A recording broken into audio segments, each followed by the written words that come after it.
Hello, Bitcoin fans, investors, traders. Today is September 5th, and another update here with Bitcoin.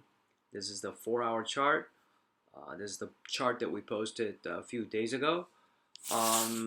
Currently, the ABC, the minor ABC, and within the ABC of this double zigzag wave Y, we're trying to trace out this final leg here. And right now, we're in the midst of minor wave B, gold. Or gold is our minor degree. If you look at this post here, this is the prior post. As we stated, when we saw this action, we felt that alternative path would be viable. But always remember, the count is always going to be altered on the near term. But if the price action drastically changes where the entire structure needs to be changed, then as an Elliott wave analyst, you have no credibility whatsoever. So there are many corrective patterns over 20, and as long as this stays within the realm of the corrective patterns, you're good. There's no Elliott wave analysts out there that's good exactly perfectly call the near-term waves, especially with Bitcoin. It is impossible. And if you know somebody, let us know. But this was the call 4 days ago, and right now what we're seeing, and this is today's action, we just hit 10,841 a few hours ago. We think that this could be the top here, and I think we're posted at about 10,600 as we go to video on this. We have 1, 2, 3, 4, 5 counts here. I mean, C minus C has a 5 count, and we see 1, 2, 3, 4, 5.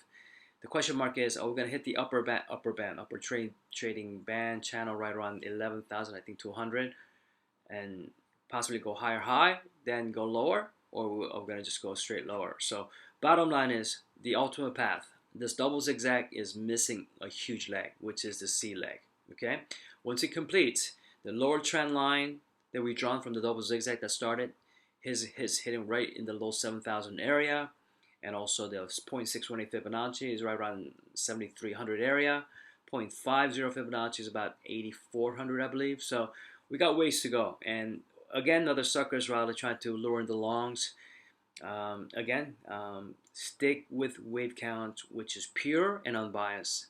Do not Google Bitcoin outlook, price outlook, projection. They're going to talk about moving averages and oscillators this and the resistance level, support level.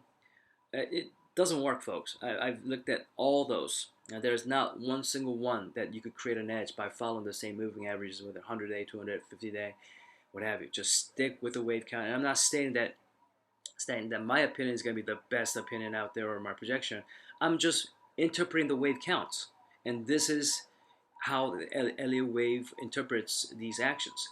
And Elliott wave is the best tool to forecast indices. The mass psychology following, whether it's Dow Jones, S&P, Nasdaq, oil, gold, it is perfectly fit to analyze and forecast because it's a movement of a human's mind, and from plus and minus, that's all it is, these wave counts. And right now we feel that in order for Bitcoin to just catapult out of here to the highs, we have to go lower. We cannot go higher until we go lower. On the other note, right now the S&P 500 futures is up 24, 25 points here as we go to this video.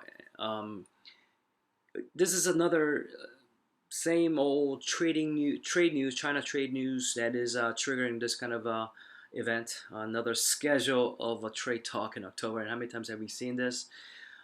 Just to let you know, on June 29th, we had a U.S. and China, and this is a quote unquote from the Reuters news. I just want to let you know how the news affects the wave count. The U.S. and China agreed to restart trade talks following the tentative truce reached earlier in the week. No deadline has been imposed for the talks, unlike the 90-day ceasefire agreed to last year at the G20 summit in Buenos Aires. This means that a new round of tit-for-tat tariffs will remain on hold for the foreseeable future. This was on June 29th, and this was our June 28th subscriber chart. This let me just expand this. this is what we stated. Regardless of that news, the path of Elliott wave has not been completed, and this was in the fourth submanual wave where we had to go higher. We thought that possibly the height close to 3,000 area could be the top here, and then we stated to our subscribers, regardless of what the news is happening, you might get a knee-jerk reaction that day, but this path is not completed, so we have to go much higher.